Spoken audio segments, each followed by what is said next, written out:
Welcome to this episode of Exploring the Humanities, Voices from the Hong Kong Polytechnic University. Our podcasts allow us to showcase the exciting and innovative work being done by our colleagues in the humanities, intersecting with fields as varied as aviation, mental and physical health, virtual reality, Gen AI, design, neuroscience. I am Brenya Lopez from the Faculty of Humanities.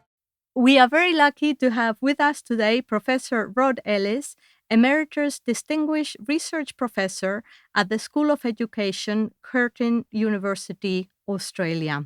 Professor Ellis, thank you so much for agreeing to this interview and welcome to PolyU. Oh, it's a pleasure to be here. So, Professor Ellis, you have spent most of your life studying how people learn languages. Before we actually get into the research that you do, I think most of us have been students of a second language. Most of us have been in a language class, memorizing vocabulary lists, studying grammar. But when we actually have to speak to someone, we find it really, really difficult, despite having that vocabulary, that grammar. So why does this happen? Why is there such a big gap between studying a language in the classroom and actually using it? If you want to use a language, in particular for face-to-face interaction, then the best way to learn it is to learn it in the way in which you want to use it, through interaction, through face-to-face interaction. And the problem with classrooms is that they do not typically afford a lot of opportunities for face-to-face interaction. And so classrooms tend to substitute a different way of learning. They focus on explicit learning, as you said, of vocabulary, grammar, pragmatic features, etc. And you develop an understanding of what these features are, but you don't develop procedural ability in actually using them. So the solution to the problem is to change the way in which you experience learning inside the classroom and to offer much more opportunities to learning through using rather than learning about the language. So, how do we do that in the classroom? Because it sounds ideal, but in practice, is there a way of doing that? Well, this is what really drove the communicative language teaching movement, which started back in the 1980s. And evolving out of that communicative language movement has been a growing interest in task-based language teaching, which is a form of communicative language teaching. Task-based language teaching, the underlying premise is that students will be engaged in using language receptively, productively, in order to achieve some type of communicative outcome. So the focus will be on achieving the communicative outcome of a task rather than on learning language. And the learning of language that takes place in task-based language teaching is therefore incidental rather than intentional. Could you give us an example of such a task that we could have in the classroom? Something very specific. Well, let me give you an example from one of my PhD students.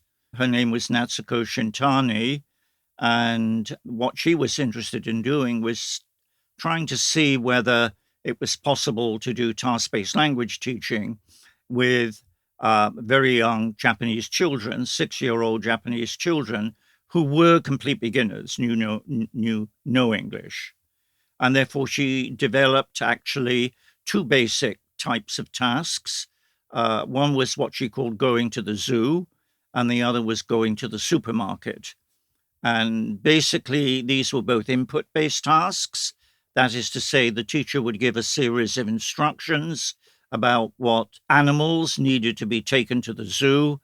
The children had little pictures of the animals. They would listen to her instructions, and they would have to carry them out, pick up the pictures, take them to the picture of the zoo, put them in a little pocket in the zoo, etc.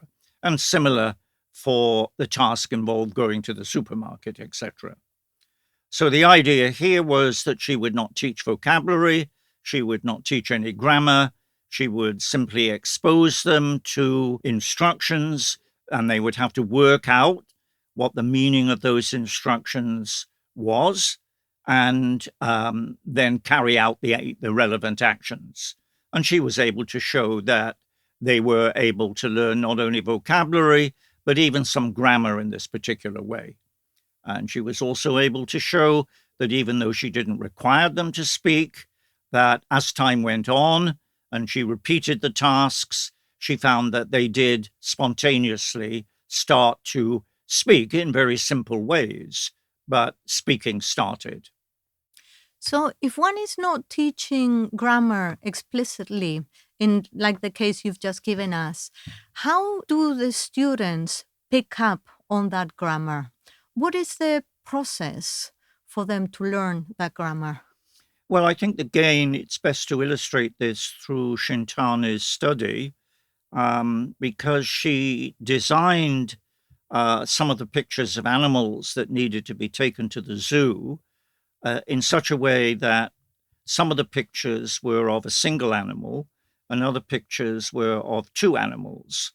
And sometimes the instruction would say, take the hippopotamus to the zoo, and sometimes it would be, take the hippopotamuses to the zoo. And they had to listen carefully in order to identify whether it was singular or whether it was plural. This is a grammatical feature. It's also a grammatical feature that is difficult for Japanese people because Japanese plurality is not made by adding a feature to the noun in this particular way. And she was able to show that through repeating these tasks several times, they were able to identify the difference between singular and plural. In other words, they were learning grammar and they were learning it incidentally without any explicit direct instruction from her. So, this is a very good example for a low level of English proficiency and with children. What about when dealing with adults and people with a higher level of proficiency? Does it work also as well as with the children, or are there other issues or different issues that adults might have because they have already learned their own language, because they might have learned a second language in a very different circumstance, grammar-based for many of them? So do we see any differences here between the children and the adults? There are differences between children and adults. I mean, children are probably better equipped to learn in this rather natural, incidental way. Adults are probably less equipped to deal with learning incidentally, learning implicitly. But it doesn't mean that adults can't do it. And there is plenty of evidence to suggest that adults can pick up the language in much the same way as children pick up the language through being exposed to input in the language and through opportunities to try to interact in the language. The difference really lies in the rate of learning, that children are probably better equipped to learn incidentally, rapidly, particularly vocabulary, but also grammar. Adults probably, because they are more inclined to apply more intentional, explicit learning strategies, probably do not acquire incidentally, implicitly as rapidly as children. They do, right? My own position has been that the process of getting started in learning a language ought to be this implicit, incidental learning process. And that would be true of children and adults. But with adults, I would probably want to supplement the task-based approach that they experience inside the classroom with opportunities for more explicit learning. And This can be done in a variety of ways. One might be to delay the explicit teaching process until learners had at last got used to the idea of processing input in the language, being able to understand it, being ready to start saying something. Maybe that might be the time that one can introduce a more explicit approach. Or I've also suggested that with adult learners, the two things could carry on side by side. I personally think that the classroom should be used as a place for the incidental implicit learning, but there can be activities that they carry out outside the classroom that can involve a much more explicit learning process. I don't think you'll be able to stop adults approaching the language through explicit learning. I don't think we should try to stop them doing that. I think that what we need to do is to make them aware that if that's all they do, as you originally suggested, they may not actually be able to end up communicating with any degree of confidence and fluency in the language. And that is why they need to experience the process of learning to interact through trying to interact. I think quite a lot of people believe that task-based learning is just not interested in grammar and it pushes grammar aside and doesn't integrate it. But from what you're saying here, the two things can go side by side and develop together if necessary. Well, that's one way of dealing with the grammar versus no grammar issue, is to think of a sort of modular program, one of which would be purely task-based, and the other of which would have a more explicit language learning component, right? But it's actually wrong to assume that task-based language teaching has no grammar. There are various ways in which learners' attention on grammar can be focused. Let me go back again to the Shintani study. Remember that she embedded the issue of singular versus plural into her task-based approach, and sometimes asking an instruction in the singular, sometimes in the plural. And she found various ways of focusing their attention on the difference between the singular and the plural in the context of doing the task, not by stopping them and telling them how to make nouns singular and plural, but embedding it into the actual flesh and blood of the task, so to speak. So she would say, okay, take the squirrel to the zoo, and the students would look puzzled, and she would say, squirrel, squirrel, squirrel, right? And then one of them would say in Japanese, one, and she would say, yeah, yeah, yeah, yeah. And another time she would say, take the squirrels to the zoo, and they would look puzzled, and she would say, squirrels, squirrels, etc., helping them to notice the S morpheme at the end of the noun, etc., and they would still look puzzled, and she would say, two, two, and she would hold up her hand to show two fingers, etc. In other words, she was doing an enormous amount to make them pay attention to the difference between the singular noun and the plural noun. And that is what good teachers do. Now, embedded in task-based language teaching is the idea that through various ways, you do focus learners' attention on grammatical features while they are actually in the process of trying to communicate. So, as you have said, there is a lot of work for the teacher. It requires a lot of thinking as to how to deliver the content so that the task is successful. What are the other issues, fears, or misconceptions that teachers have when they hear about task-based teaching? You said it would need a lot of thinking in order to do what Shintani did. I think you're wrong. Shintani had a lot of skill as a natural teacher, and she didn't think about what she was going to do in advance. She just simply responded to what she could see about the children's comprehension as she gave an instruction. and then she responded to that. Now, I think we all have that ability, that when we are communicating with someone, if we say something that they don't understand, we can see it on their face, and we proceed to find ways to help them understand. And we do this naturally. This is part of the communicative competence that we have developed, the ability to help people understand when they have problems in understanding. What about other misconceptions or fears that teachers might have? Because we do not see task based teaching and learning all that often, or as often as we would like to see, thinking about the product, the final product.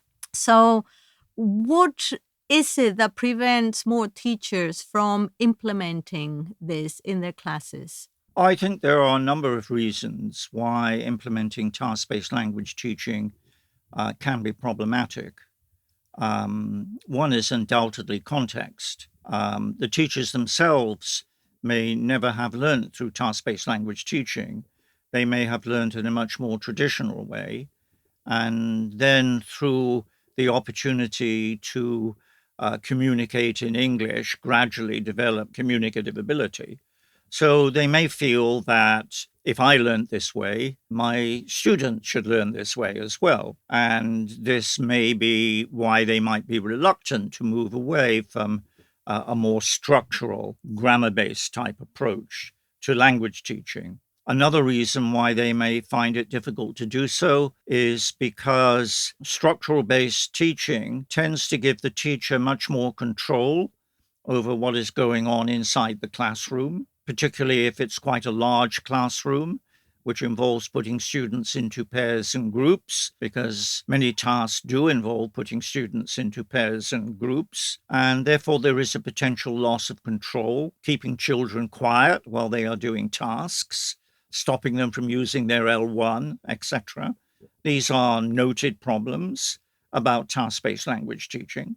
I mean, I think there are solutions to that, but the solutions do require effective teacher training about how to implement tasks in classrooms to ensure their maximal effect, etc. So that's the second reason. I think the third reason is examinations, maybe less so in Hong Kong, but certainly in the China mainland, where the examinations tend to still be very often quite formal, testing grammar, testing vocabulary knowledge, etc., rather than simply attesting language use and the ability to communicate in writing, in reading, in all the skills. So those are three reasons why task-based language teaching. I can give you a fourth. Go ahead. The fourth is undoubtedly publishers. Publishers want to sell books. And if you wanted to design a book that was entirely task-based, you would need to write a proposal, give examples about what you wanted to do, send it to the publisher. The publisher would look at it and they would take it around their teachers and they would say, could you use these materials? Now, the teachers are not used to task-based language teaching. They do not understand its rationale. And therefore, they might say no, because it's very different from what they did. So the publishers then say, no, we can't publish it. And so what happens is that we get the same type of book published again and again with new pictures and a few different types of topics and activities, but essentially endless repetition of a much more structural approach to language teaching. So, as you've mentioned, AI can be a very powerful tool. How can we actually use AI as teachers in the language classroom? I think AI is very useful for teachers in a number of ways and can also be a way of maximizing practice for the actual learners inside the classroom. To start with the first, how can it help teachers?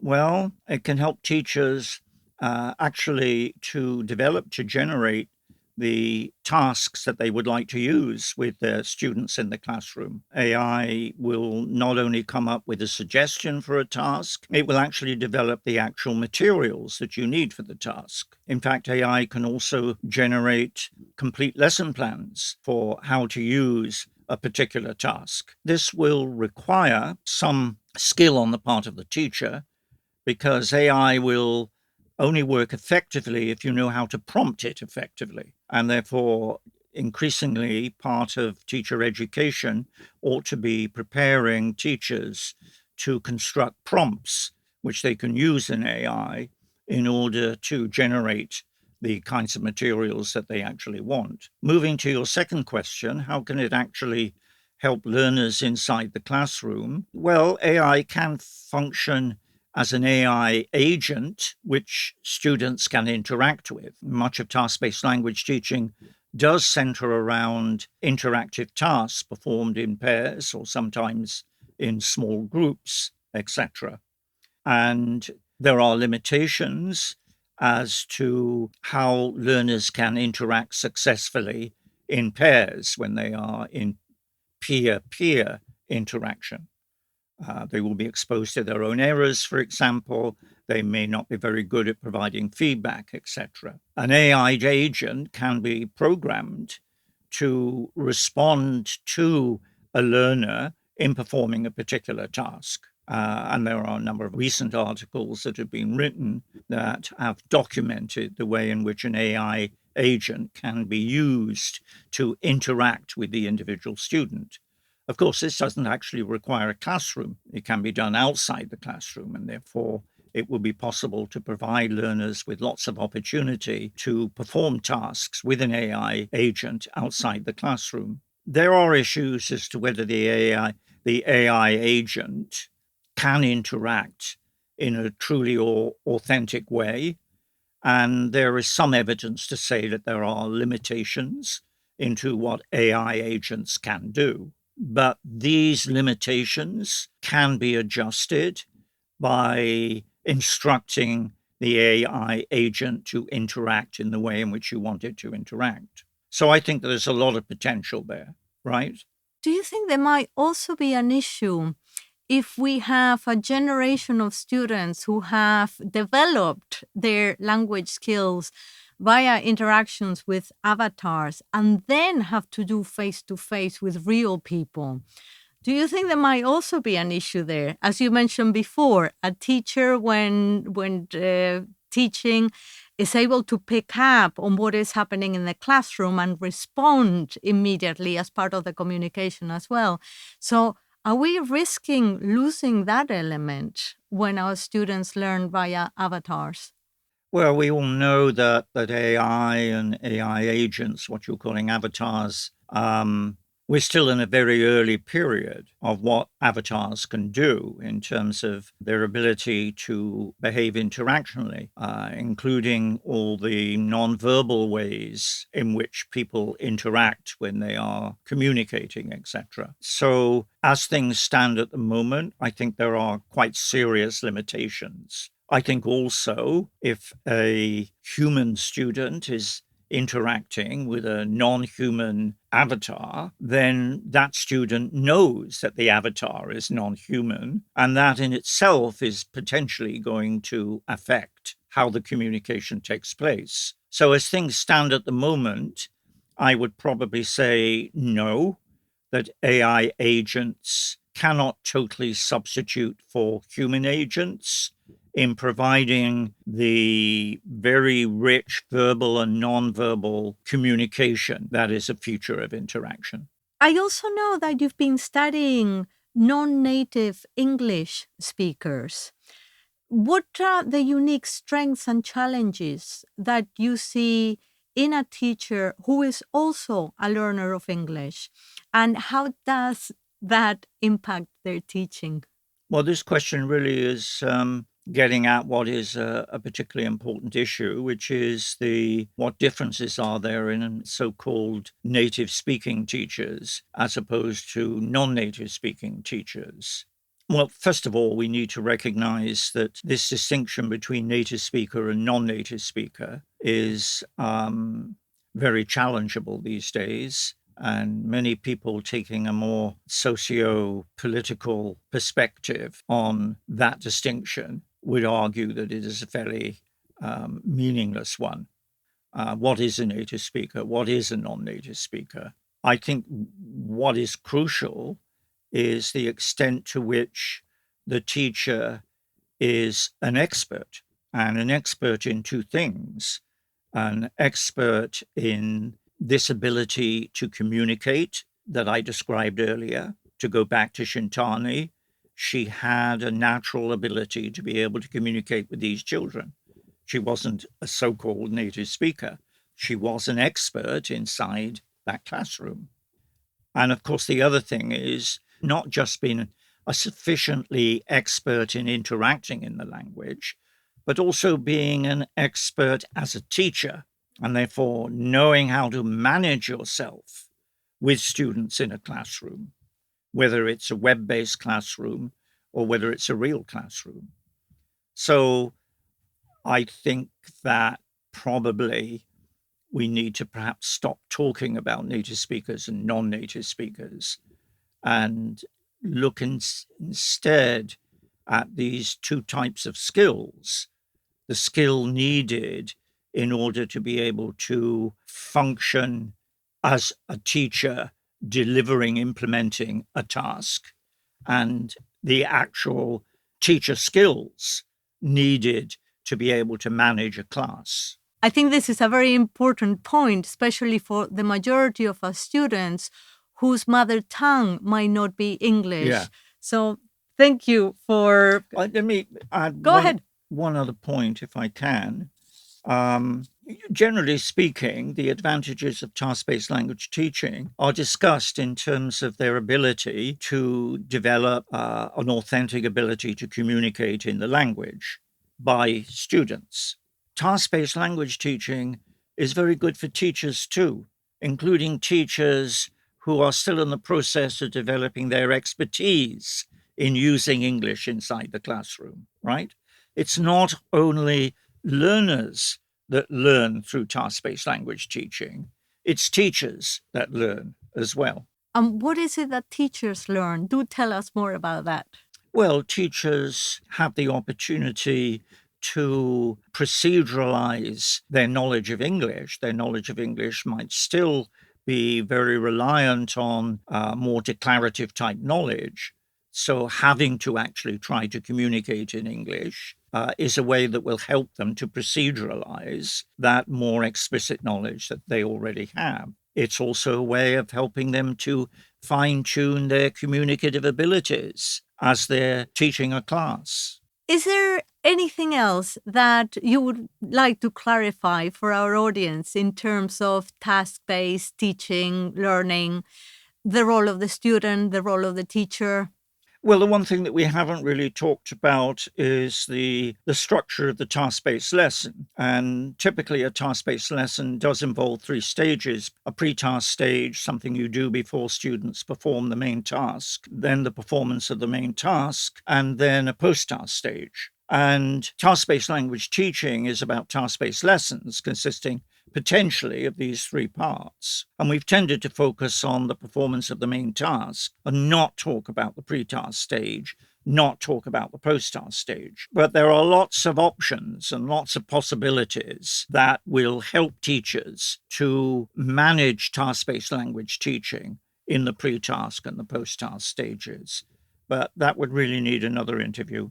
Could you perhaps give us a very, very quick example, going back to the Japanese students, as to how the three phases were done in that class? She didn't actually use three phases. The three phases are not obligatory. The only thing that is obligatory in a task-based lesson is the main task stage. And she elected to do everything through the main task stage. But you look at older learners dealing with more complex type tasks, and probably there is a need for a pre-task stage. One of the options available in the pre-task stage is to give the student the materials for the task and ask them to plan how they will communicate while they're doing the task. So they can engage in what is called pre-task planning. And here's another use for AI, because if they want, they can look up language that they might want to use in the main task stage when they perform the task. So pre-task planning has attracted a lot of research, including some of my own research, and is an effective way of preparing students to do the task. Notice it's not the same as pre-teaching the language, because you're not pre-teaching the language. You're giving the student the materials, and you're saying, what language would you use in order to do this task? What would you want to say? What language would you choose in order to do it? So the language is coming from the student, or possibly from AI, through consulting AI. And I think that's very different from the teacher making predictions about what language would be needed to do the task, and then trying to pre-teach that language. And then what happens after the main task? Well, after the main task, there is the post-task stage, and there are a whole variety of things that can be done after the post-task stage. For example, one quite effective activity would be to ask the students to prepare a transcript of what they said while they were doing the task, and then to look at the transcript and try to identify maybe particular errors that they made and think about how they could correct those errors, etc. So notice there is again the opportunity for more explicit language learning once the task has been completed. Thank you for that clarification. For someone listening who might have had bad experiences learning a language in school, or who feels they're just not good at languages, what is the one piece of advice that you would give them? Where should they start? This sounds like me. I learned 2 languages at school. I learned French at school, and I learned German at school. And I've never learned to be a successful communicator in either of those languages. I have learned a 3rd language because I went to live in Spain for a while, and I learned Spanish in bars and cafes, interacting with people. And I have much more procedural ability in Spanish than I do in French and German, despite the fact that for French and German, I spent 5 years learning them in classrooms. So I think that gives you the answer, that basically you have to get yourself into a situation where you have to communicate in the language. So students out there, go to bars, go to cafes, interact with people. Yes, although these days it might also be possible to do it through the internet. But it'd be more fun to go to the country. Well, not everybody Can afford it. Not everybody wants to go to bars and cafes like I did, you know. Yeah. Professor Ellis, thank you so much for your time. Thank you for all of this information about task-based teaching and language. Okay. Hopefully we will see you soon again at PolyU. Thank you. Thank you for joining us on Exploring the Humanities from the Hong Kong Polytechnic University. For more episodes or information, visit our website or follow us on Spotify. Stay tuned for discussions with leading voices from the Faculty of Humanities and beyond.